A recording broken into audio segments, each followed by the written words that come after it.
वंदे पुरुषोत्तमम। परम दयाल श्री श्री ठाकुर जी के दिव्य जीवन को जब आप देखते हैं, आज सशरीर में नहीं है, लेकिन वो अपने वाणियों के अंदर, वो अपने जो अमृत निषंधि वाणी एवं उनकी जो लीलाएं हैं, जब उस लीला का श्रवण करते हैं, जब उस वाणी का अवलोकन करते हैं, तो परमपिता की वो स्पर्श, ठाकुर जी का वो स्पर्श हमें जीवंत रूप से प्राप्त होता है।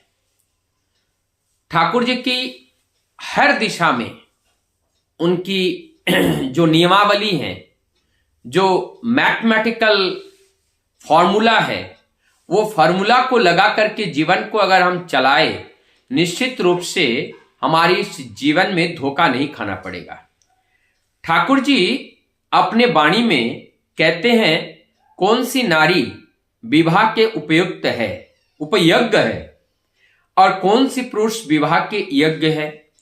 तो इस यज्ञ पुरुष व यज्ञ नारी कौन है, इस बारे में उनके अनेकों वाणियां हैं। उनमें से जो मूल बात है उसको रखने का प्रयास कर रहा हूं। जो पुरुष निरंतर नारी लोलुप है, यानी कि नारियों के पीछे पीछे भागना, उनका संग करना, उनके पास बैठना, उनको अपने पास बिठा करके बातचीत करना, इस तरह ज्यादा पसंद करता है। यानी कि अपना जो संसर्ग है वो नारियों के साथ बैठ करके ही अपना समय बिताना चाहता है। ठाकुर जी ऐसे पुरुषों को नारी लोलुप पुरुष कहा गया है, और ये नारी लोलुप पुरुष को विवाह का अधिकार नहीं है, क्योंकि जो नारी लोलुप होते हैं उनके माध्यम से यूजेनिक्स की अगर हम विज्ञान के दृष्टिकोण से देखें, तो उनके अंदर का जो गुण है, सात्विक गुण है, वो सात्विक एवं दैवीय गुण उतार नहीं पाता है। उस समय जो कामुक प्रवृत्तियां हैं, जो कामुक गुण हैं, जो असुरिक प्रवृत्तियां हैं, वो सारी कैरेक्टर उतार करके आता है। इसीलिए यहां पर वंचित बताया गया कि ऐसे पुरुषों के द्वारा जो संतान संतति धरती पर लाया जाएगा, उनके अंदर दैवीय गुणों का जो रसद है वो बहुत कम होगा। परमदयाल सच्चे ठाकुर यहां पर नहीं रुके, माताओं के लिए भी ये बातें रखी हैं। समान यही बातें हैं, विपरीत धर्मा है, इसीलिए एक दूसरे के प्रति कहीं पर अगर नारी के लिए कहा गया तो उनका जो अपोजिट है वो पुरुष के लिए ऑलरेडी है, उसको अंडरस्टूड है, उसको समझ लेना चाहिए। और ठीक इसी प्रकार से जैसे नारी लोलुप की बात एक पुरुष को कहा गया, और इधर दूसरे साइड में पुरुष लोलुप नारी भी होती है, जो केवल पुरुष के संसर्ग में जाना चाहती है और केवल पुरुष के साथ बैठना चाहती है और पुरुष से बात करना चाहती हैं, उनके साथ घुल मिलकर रहना चाहती हैं। तो ये पुरुष लोलुप जो नारी है, वो नारी भी विवाह के योग्य नहीं है, क्योंकि उनके द्वारा जो संतान इस धरती पर लाया जाएगा, वहां पे केवल स्वार्थी जो गुण है, जो असुरिक गुण है, वही गुण का आविर्भाव ज्यादा मात्रा में होगा।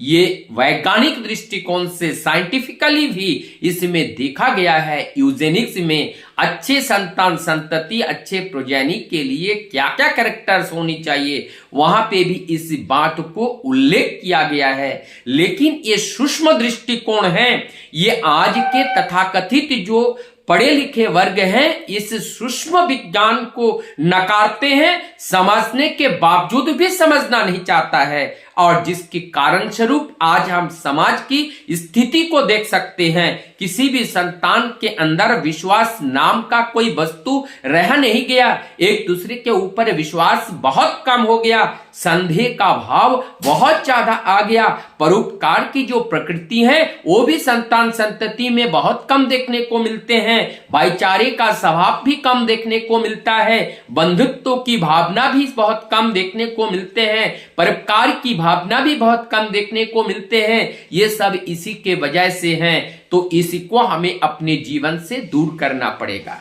आज वर्तमान में जो आचार्य देव दादा है, उनकी भी दो बातें मुझे याद आई, वो भी साथ में जोड़ता हुआ चलूं। आचार्य देव दादा कहते हैं कि आज के युग में अधिकांश लोग अपने मन में संदेह पाल रखा है और संदेह रूप जो शेर है वो ही शेर उनको ही खा रहा है। जैसे हम मान लेते हैं कि हमारा परिवार अच्छा चल रहा था, हमारी पड़ोसी ने हमारे ऊपर कुछ कर दिया, तंत्र मंत्र विद्या से हमें कर दिया, अब कुछ अगर हो गया तो हमने उस तंत्र मंत्र विद्या से पड़ोसी को आरोप करके उनको ऊपर थोप दिया। हमारा अकल्याण का कारण वही है, हमारा कोई गलती उसमें नहीं है, हम उसमें से अपने आप को सुरक्षित बचाना चाहते हैं, लेकिन इसमें पतन है। आचार्य देव दादा कहते हैं कोई कुछ कर नहीं सकता है, किसी को कुछ करने का ताकत नहीं है। आपके पास परमपिता है, आपके पास ईश्वर नाम की वस्तु है, आपके पास आदर्श है, आपके पास आचार्य हैं, और जब उस आदर्श के ऊपर विश्वास करके, आचार्य के ऊपर, गुरु के ऊपर जब अपने विश्वास करके चलोगे तो कोई कुछ बिगाड़ नहीं सकता है। तंत्र मंत्र विद्या से आपको कभी टला नहीं सकता है, हिला नहीं सकता है, लेकिन आपके अंदर उस सर्वशक्तिमान जो पुरुषों में पुरुषोत्तम है, उनको जब अपने जीवन में लेकर के चलेंगे, इस तरह की जो नेगेटिव एनर्जी है, जो नैरेटिव है, ये नैरेटिव हमारे मन में सेट नहीं होगा। जब हमारे मन में किसी तरह का नैरेटिव सेट हो जाता है तो नेगेटिव ऊर्जा से हमारा ये जीवन भर जाता है। तब कोई कुछ करे ना करे, हम अपने आप को कर डालते हैं, इससे ही हमारा पतन होता है। तो अगर हमने विश्वास कर लिया कि हमारे पास सद्गुरु है तो कोई हमें कोई कुछ कर ही नहीं सकता है। जब उनके निर्देश के अनुसार हम चलते हैं तो कुछ नहीं कर सकता है। ये जादू टोना बुद्धि से कुछ अगर होता तो जो लोग इस जादू टोना कर रहे हैं वो कुछ करके स्वयं अपने बड़े अमीर क्यों नहीं हो पाते?